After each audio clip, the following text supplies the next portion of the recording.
లబ్ధిదారులకు వస్తే ప్రతి గ్రామంలో సర్పంచ్కి, ఎంపీటీసీకి, ప్రజాప్రతినిధులకు తప్పకుండా ఇన్ఫర్మేషన్ ఇవ్వండి. ఇది ప్రజల చేత కూడా అన్ని మండలంలో ఇంకా చాలా ఆగినాయి, కానీ మన మండలంలో ఆగాయి. వాటిని కూడా నేను ఆర్టీఓతో మాట్లాడినా ఈ వారం రోజులనే మిగిలిన 6 కూడా తప్పకుండా వస్తాయి. ఈ మధ్య ఎవరైనా పెళ్లి చేసుకున్న వాళ్ళు కూడా కళ్యాణ లక్ష్మి అనేది యథాతథంగా ఉంటుంది కాబట్టి అందరూ కూడా దరఖాస్తు తీసుకోవచ్చు. మా ఇక్కడ తహసీల్దార్లు కూడా దరఖాస్తు తీసుకొని నెక్స్ట్ వచ్చే కళ్యాణ లక్ష్మిలో ఏ రకంగా గైడ్లైన్స్ ఉన్నాయో ఆ రకంగా కళ్యాణ లక్ష్మి చెట్లను షాపు ద్వారా తెప్పిద్దామని తెలియజేస్తూ ఇది నిరంతర ప్రక్రియ ఉంటుంది.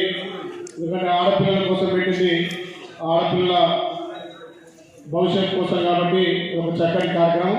దీని అందరూ సద్వినియోగం చేసుకోవాల్సిందిగా, అదేవిధంగా ఇక్కడ సర్పంచ్ కానీ, ఎంపీపీ కానీ, జెడ్పీటీసీ కానీ, స్థానిక ఎంపీటీసీ కూడా సమస్యలు చెప్పారు. తప్పకుండా ఇక్కడ కావాల్సినటువంటి ప్రాథమిక ఆరోగ్య కేంద్రం కానీ, అంగన్వాడీ కేంద్రం కానీ ఉన్నటువంటి వేకెన్సీలను కూడా పూర్తి చేయడానికి ఈరోజు సాయంత్రం మంత్రులందరి మీటింగ్లో కూడా మాకు కూడా అవకాశం ఉంది. ఈ ప్రాంతం మీద ఖచ్చితంగా ఉన్నటువంటి కల్వర్టు రోడ్ల విషయంలో కూడా చర్చించి మొన్నే చెప్పినాం. కరోనా వచ్చిన కాంచెల బస్సులు చాలా డ్యామేజ్ అయ్యి అక్కడ బంద్ అయినాయి.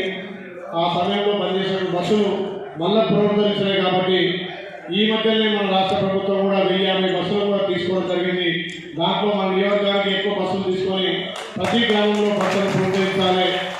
ఎందుకంటే అప్పుడు ఏ డిపో పోయినా మాకు కలెక్షన్ వస్తలేదు, అందరు ఆటోల్లో పోతున్నారు, అందరూ బస్సులు ఎక్కట్లేదు అనేది. ఇలా మహిళలందరికీ ఉచితంగా ఇచ్చాం కాబట్టి ఆ కలెక్షన్ కూడా ఇబ్బంది లేదు. ఆ మహిళలకు మనకి ఇప్పటికీ 7 కోట్ల మంది టికెట్లకు మన ప్రభుత్వం డబ్బులు కట్టింది కాబట్టి ఇలా కలెక్షన్ కూడా వాళ్ళకు వచ్చినట్టే. ఆర్టీసీకి నష్టం వాడలేదు కాబట్టి ప్రతి గ్రామాన ఆర్టీసీ బస్సులను పునరుద్ధరణ తెలియజేస్తూ ఈ స్థానిక సమస్యల మీద మా చెల్లె కవిత గారు చాలా చక్కగా చెప్పారు. అన్న మేము పార్టీలు ఖచ్చితంగా మా మళ్ళీ అభివృద్ధి చేసుకుంటామన్నారు.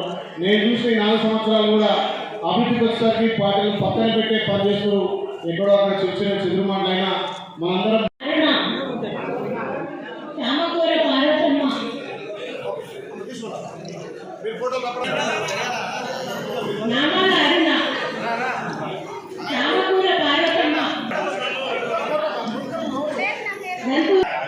నట్టెకోట